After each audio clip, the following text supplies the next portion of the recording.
Ya, hari yang mengejutkan, banyak pihak yang menduga bahwa OPEC akan melanjutkan dengan pembakasan produksi, lalu kemudian Rusia Ukraina akan segera berdamai. Tapi ternyata semua itu berbalik dengan kondisi yang terjadi tadi malam.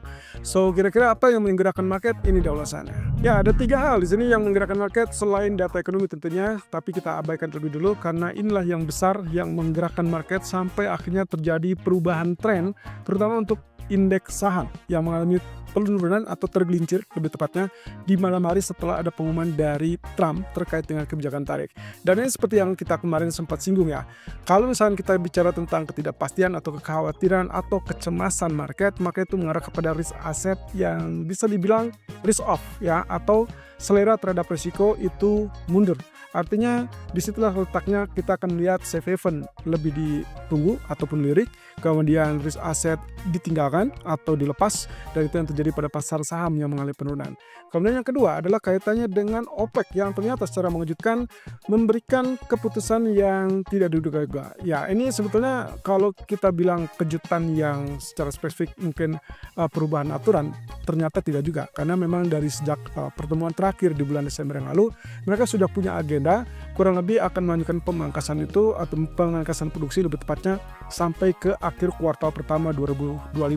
Ya, kalau misalkan Anda selalu simak dengan video kami, pasti Anda akan aware dengan apa yang pernah kami bahas ini. Nah, jadi sebetulnya ini bukan agenda yang tiba-tiba, melainkan agenda yang sesuai dengan rencana mereka. Setelah mereka memutuskan untuk pemangkasan dilanjutkan sampai akhir kuartal pertama 2025, maka mereka akan lanjut dengan mulai memangkas atau memompa, lebih tepatnya memompa produksi lebih banyak secara bertahap di bulan April. Dan itu yang terjadi tadi malam. Ada keputusan dari OPEC Plus yang ternyata mereka akan menggunakan jalur tersebut sesuai dengan agenda yang dibicarakan. Artinya kekhawatiran ataupun rumor sebelumnya yang sempat muncul dengan kata-kata bahwa Arab Saudi berdebat dengan Rusia ataupun bahkan Uni Emirat Arab terkait dengan kelanjutan pemangkasan produksi ternyata tidak terjadi. So, yang akan kita lihat nanti ke depan berarti kita akan coba apakah apa yang dilakukan oleh OPEC ini akan terus berjalan sesuai dengan rencana apa tidak, karena kita masih punya waktu untuk ke depan dan pertemuan-pertemuan berikutnya adalah di bulan April dan juga termasuk di bulan Mei. So, imbasnya jelas harga minyak mengalami penurunan, tapi kenapa harga emas itu mengalami kenaikan? Nanti di diagram berikutnya Anda bisa lihat. Nah, kemudian yang ketiga adalah terkait dengan Amerika menghentikan bantuan militernya terhadap Ukraina. Ya, ini sepertinya efek pasca perdebatan kemarin di Gedung Putih, dan akhirnya Trump memutuskan untuk menghentikan sementara waktu bantuan militer terhadap Ukraina. Sepertinya Ukrainanya tidak terlalu bergeming ya, karena satu sisi teman-teman, sehari berselang dari pertemuan dengan Trump, justru Ukraina mendapatkan bantuan dari Inggris senilai sejumlah tertentu yang memang digunakan atau ditujukan untuk penggunanya membeli persenjataan militer guna mengantisipasi invasi Rusia. Ini cukup menarik ya, dan ini juga sudah kita bahas kemarin di live streaming. Nah, kemudian juga ini dampaknya tentunya safe haven yang akan mulai kenaikan. Saham jelas mengalami penurunan atau risk off atau selera terhadap risiko cenderung ditunda ataupun mungkin diabaikan. Nah, terkait dengan apa yang terjadi pada OPEC, sebetulnya kan jalur pertamanya kita menganggap OPEC kemarin gagal untuk mendapatkan apa yang diinginkan Trump, yaitu menurunkan harga minyak. Lalu kemudian lewat jalur singkat, yaitu mencoba untuk menekan kedua belah pihak yang bertikai, Rusia dan Ukraina, untuk segera berdamai. Tadinya harapan kita adalah di poin yang ini teman-teman. Ya, di poin yang kedua ini langsung untuk mendapatkan harga minyak lebih rendah, kemudian inflasi turun, lalu kemudian suku bunga lebih rendah gitu ya. Tapi ternyata faktor yang tidak duga-duga adalah apa yang dilakukan oleh Ukraina membuat proses perdamaian sepertinya tidak akan terjadi dalam waktu dekat. Imbasnya, secara mengejutkan harusnya kita dapatkan kenaikan harga minyak. Tapi yang terjadi sebaliknya, ada kejutan tambahan dari OPEC yang ternyata mereka akan siap untuk melakukan kenaikan produksi secara bertahap di bulan April. So, kita kembali lagi ke titik awal ini yang tujuan akhirnya nantinya akan diharapkan suku bunga itu akan mengalami penurunan karena inflasi yang sudah turun gara-gara harga minyak yang relatif lebih rendah. So, saya rasa target $67 belum berhenti teman-teman. Apalagi di live streaming kemarin kita sudah sempat lihat potensi peluangnya untuk turun sampai level $65 ataupun bahkan lebih rendah atau bahkan jauh di atas atau di bawah ya, di bawah level 60 sangat terbuka untuk saat ini. Ya, kita tinggal tunggu saja apakah ditambah dengan perang Rusia Ukraina ini nantinya akan lebih selesai apa tidak. Nah, tapi satu sisi memang pasokan untuk saat ini sudah meningkat, terlebih dengan Kurdistan dari Irak yang juga memompa produksi sudah lebih banyak ya. Jadi patokannya saya rasa yang akan kita lihat ujung-ujungnya nanti akan kelihatan suku bunga akan mengalami penurunan. Dan itu yang sudah saya tekankan dari sejak 2 minggu terakhir, terlihat dari US Treasury Yield yang menggambarkan ekspektasi suku bunga jangka panjang yang mengalami penurunan. Jadi ya mau tidak mau dolar pun ikut mengalami penurunan. Oke, kita lihat peluang yang terjadi dari perdamaian yang ternyata kalau misalkan kita rujuk dengan apa yang terjadi timeline yang kemarin sempat kita lihat dari sejak akhir minggu kemarin sampai ke awal pekan ini, kita lihat di sini saya menggambarkan posisi di mana Ukraina sangat bergantung pada Uni Eropa dan juga Amerika. Di sisi lain, Uni Eropa tidak bisa lepas dari Amerika untuk upaya perdamaian yang memang perlu keseriusan ataupun perlu upaya serius dari beberapa pihak. Ya, kita tahu bersama Amerika pun berada dalam blok barat tersebut ya. Kalau kita lihat dari yang terjadi pada era Biden saat peperangan diawali dengan Rusia menginvasi Ukraina, kemudian Biden dan kawan-kawan sekutu barat melakukan sanksi yang cukup berat untuk Rusia. Tapi di era pemerintahan Trump justru semuanya ini berubah dan Trump menginginkan perdamaian. Tapi apa yang terjadi? Oke, pertama, waktu terjadi pertemuan di Eropa kemarin. Lalu kemudian juga pertemuan antara Amerika dan Ukraina kemarin. Nah, Presiden Ukraina menolak usulan untuk Uni Eropa mengusulkan kaitannya dengan gencatan senjata at least untuk 1 bulan. Ya, ini sepertinya mereka masih cukup optimis untuk memperjuangkan, atau dengan kata lain menurut Trump ya agak keras kepala. Nah, kemudian yang kedua, setelah ditolak oleh Trump kemarin, atau lebih tepatnya diusir dari Gedung Putih, lalu kemudian dia bertemu dengan Perdana Menteri Inggris yang ternyata memberikan bantuan.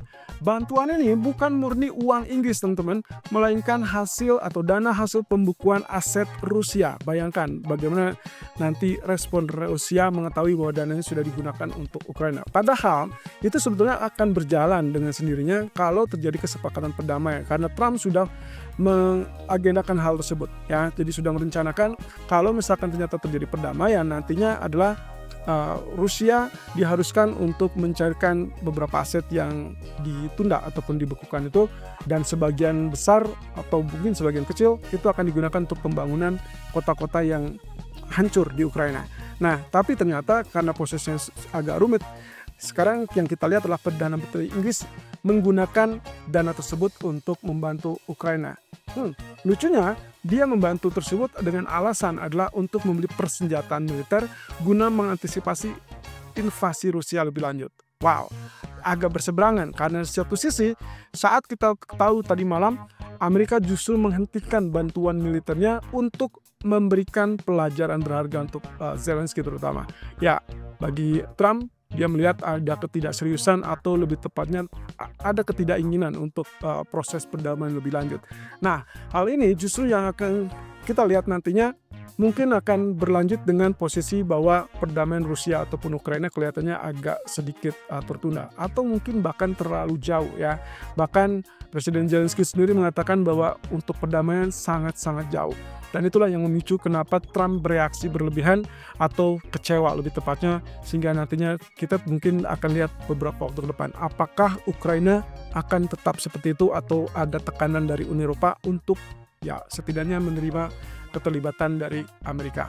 Nah, kemudian teman-teman, yang kita lihat saat ini adalah tanda-tanda perang dagang kaitannya dengan ya tarif sudah diberlakukan untuk Kanada dan Meksiko, termasuk juga untuk China, dan tambahan 10%-nya.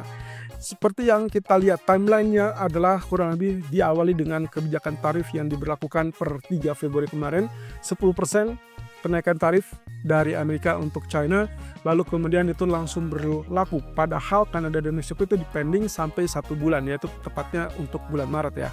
Nah, tapi untuk China pengecualian dia tetap berjalan. Kemudian beberapa waktu berselang, China memberikan aksi balasan dengan memberlakukan tarif 15% untuk beberapa komoditi Amerika. Dan itu mulai berlaku per 10 Februari, 7 hari atau 1 minggu setelah kebijakan Amerika berlaku. Nah, ternyata kemarin sudah diberlakukan atau diumumkan untuk kebijakan tarif tambahan 10% untuk barang-barang China yang berlaku hari ini 4 Maret.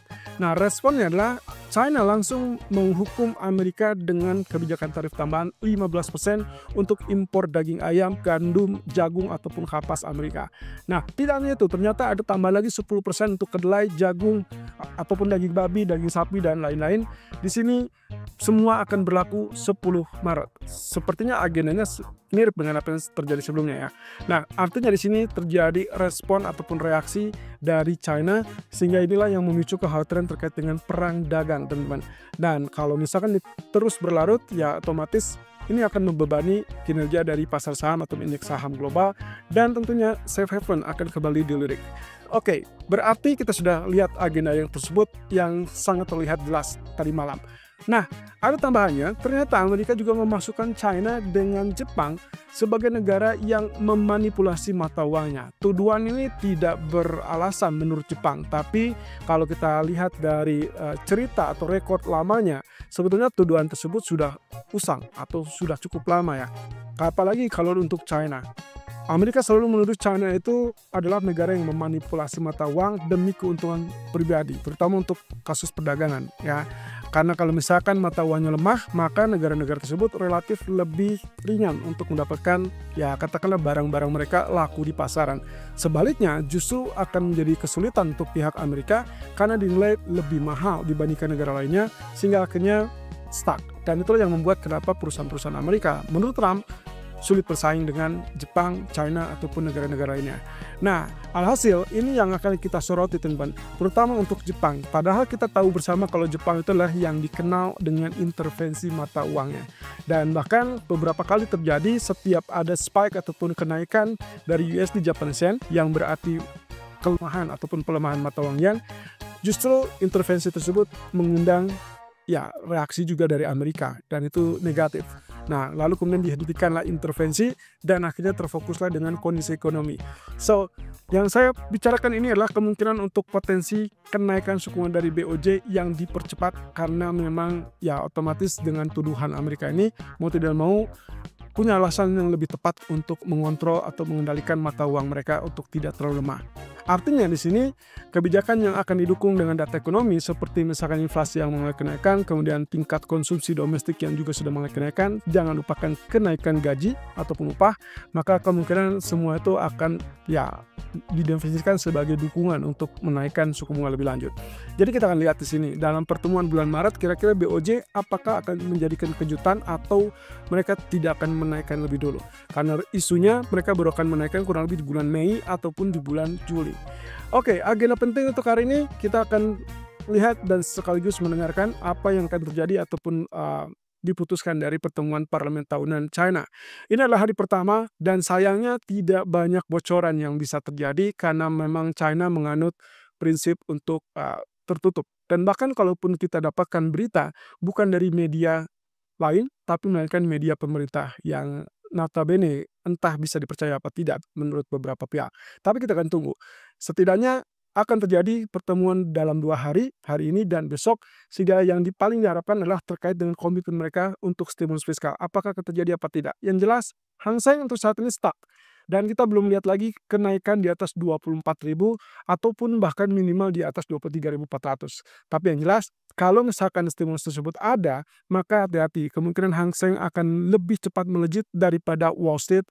Dalam hal ini berarti Nasdaq, S&P 500 ataupun Dow Jones. So, ekonomi untuk kalender hari ini sayangnya tidak ada data untuk Amerika, jadi kita tidak bisa melihat apa yang akan terjadi nanti malam. Tapi perkiraan saya mungkin perbincangan ataupun statement-statement dari Trump ataupun bahkan dari Bank Sentral itu akan menghiasi market dan akan memberikan efek sentimen kepada market.